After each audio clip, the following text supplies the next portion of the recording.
안녕하세요. 현장 브리핑의 강정입니다. 저는 지금 마포구 상암동 저희 사옥 앞에 나와 있는데요. 지금 시간 5시를 좀 지나고 있습니다. 제가 이렇게 이른 시간에 길을 나서는 이유는 오늘 현장이 꽤 먼 곳에 위치했기 때문인데요. 오늘 보국장님이 돌아오시는 첫날이기도 하고 현장 브리핑의 첫날이기도 해서 특별한 현장을 직접 가보려고 합니다.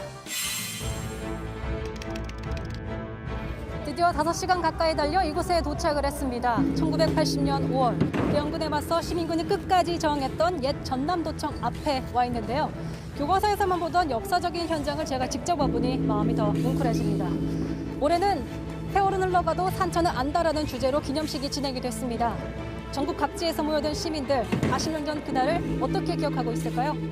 부모님께는 정말 생생한 그 지옥 같은 날이었는데 저한테는 그냥 듣기만 했었고 묘한 느낌이 들어요. 그래서 40년이 지났다는 게 교과서에서는 개념만 배우고 한 줄씩만 이론적으로 배웠는데 직접 피해자분들이랑 얘기를 해보니까 되게 가슴이 아프고 마음이 와닿습니다.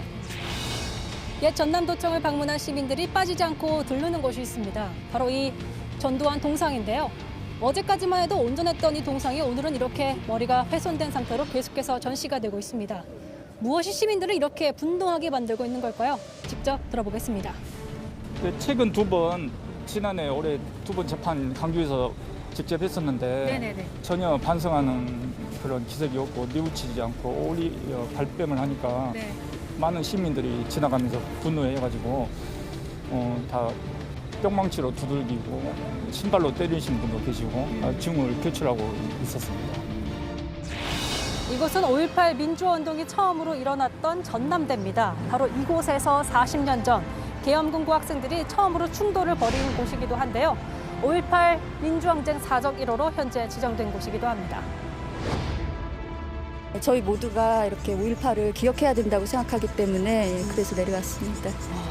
제 삶에 있어서 5.18이 첫 마음을 가지게 된 계기였거든요.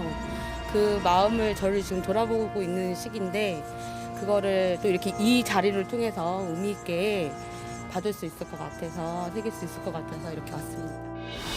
오늘 이곳을 시작으로 학교 내 기념공간을 연결한 민주길 열림식도 진행이 됐습니다. 40년 전 전남대 총학생회장이었던 고 박관년 열사의 누나 박행순 씨도 행사에 참석을 했습니다. 민주화운동을 주도하다가 옥중에서 목숨을 잃은 박관년 열사를 추모하는 이 길이 마련된 거잖아요. 네. 감회가 남다르시겠어요. 네, 또 많은 후배들이 와서 박관현이 어떤 죽음이었는가에 대해서 기리는 그런 계기가 돼서 유족으로서는 굉장히 반갑고 앞으로도 정말 이 길이 정말 앞으로도 이 나라 자주와 민주화 통일을 외치다가 가신 이랬으면 반 선배잖아요. 네. 이제 이랬으면 그 동생의 정신을 잊지 않고 계승해 주기를 바라는 마음이죠. 40년 전 그날을 좀 기억하세요? 어떻게 기억하세요? 아, 40년요. 어디 생매장했다. 이런 어디에 이렇게 사기자 찍혀져서 누워있다. 이런 소리를 듣고 참 저희 그 둘째를 얻고 그 시신을 찾으러 병원, 이 병원, 저 병원 다니면서 40년이 된 지금도 잊혀지지 않는 것은 너무 암울했던 그런 현장이기 때문에 전두환이가 잘못했다라고 사죄한다면 지하에 있는 내 동생도 용서하지 않을까 그런 생각이 듭니다.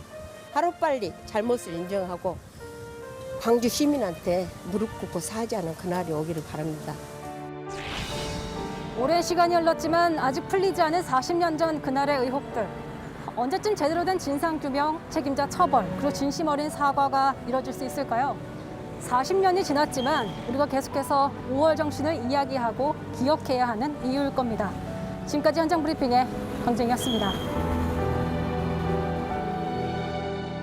네, 강정 아나운서가 아주 취재를 열심히 했네요. 사실 이제 폭우가 쏟아진다고 해서 제가 아침에 좀 고민을 했는데 그 취재 열정이 너무 뜨거워서 제가 막을 수가 없었어요. 제가 원래 그런 사람이에요. 취재하겠다는 거를 막지 않는 사람입니다. 참고하고요. 반응들이 왜 이래? 좋아요. 아무튼 그 강재영 아나운서 덕분에 저희가 광주의 현지 분위기와 시민들의 생생한 목소리를 들어볼 수 있었는데 직접 연결해서 몇 가지 얘기를 더 물어보겠습니다. 강재영 아나운서 지금 어디 나가 있나요? 네, 저는 지금 광주 40년 전 금남도의 아픔이 고스란히 남아있는 전일빌딩 10층 전시관에 나와 있습니다. 이제는 전일빌딩 245라는 이름으로 재개관을 했는데요. 보 국장께서는 전일빌딩 245, 이 숫자에 담긴 의미를 잘 알고 계시죠? 그럼요. 복귀 첫날부터 자랑하면 이제 이미지 안 좋은데 제가 이제 별명이 미스터 디테일이잖아요. 그러니까 5.18 민주화 운동의 쟁점 가운데 하나가 헬기 사격 부분이잖아요. 근데 국과수가 전일 빌딩에서 245개의 총탄 흔적을 발견하면서 그 이름이 붙여졌잖아요. 근데 혹시 강지영 아나운서가 아는지 모르겠어요. 그 이후에 추가로 총탄이 발견이 됐어요. 근데 이름은 그대로 245로 가져가고 있는 것으로 제가 알고 있습니다. 맞죠? 네, 아주 잘 알고 계십니다. 자, 이곳으로 오시면 직접 그 총탄의 흔적을 확인하실 수가 있는데요. 천장과 기둥, 그리고 바닥에도 당시 무차별 사격을 짐작할 수 있는 흔적들이 남아 있습니다. 1980년대 당시에는 사실 전입 빌딩이 가장 높은 빌딩이었기 때문에 헬기에서 공중 사격을 하지 않으면 이런 흔적이 남을 수 없다는 국과수의 판단이 내려졌고요. 그것이 판단을 계기로 판도 작동 모형도 이렇게 마련되어 있습니다. 탄도의 그 경로를 레이저로 이렇게 재현한 전시인데요. 네, 그렇군요. 자, 좋습니다. 아무튼 뭐 전일 빌딩 245 지금 강재영 아나운서가 돌아다니면서 그 내부의 모습을 자세히 소개를 했는데 아무튼 많은 분들이 관심을 갖고 가서 보시면 더 좋을 것 같습니다. 자, 강 아나운서가 오늘 전일 빌딩을 포함해서 많은 곳을 돌아다녔잖아요. 오늘 하루 그 광주를 살펴본 그 느낌이 어떻습니까? 제가 광주 길목에서부터 정말 5.18 민주화운동의 어떤 분위기인지 곳곳에서 느낄 수 있었습니다. 비단 뭐 유가족뿐 아니라 광주 시민들, 특히 타 지역에서 온 시민분들이 굉장히 많아서 놀랐는데요. 특히 광주 시민 한 분이 인터뷰는 끝내 거절하셨지만 이런 얘기를 해주셨습니다. 광주 시민들이 5.18을 이야기할 때마다 오히려 곡해하는 사람들이 더 늘어난다. 그래서 상처를 많이 받아서 인터뷰하고 싶지 않다라고 밝힌 바 있는데요.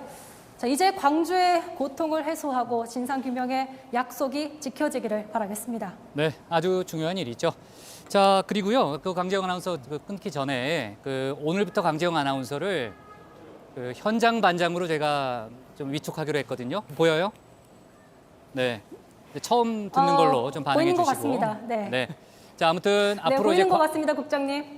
그래요. 앞으로 이제 광주를 포함해서요, 많은 역사의 현장들을 또 이제 뉴스의 현장들을 찾아다니면서 좋은 취재를 해주길 부탁드립니다.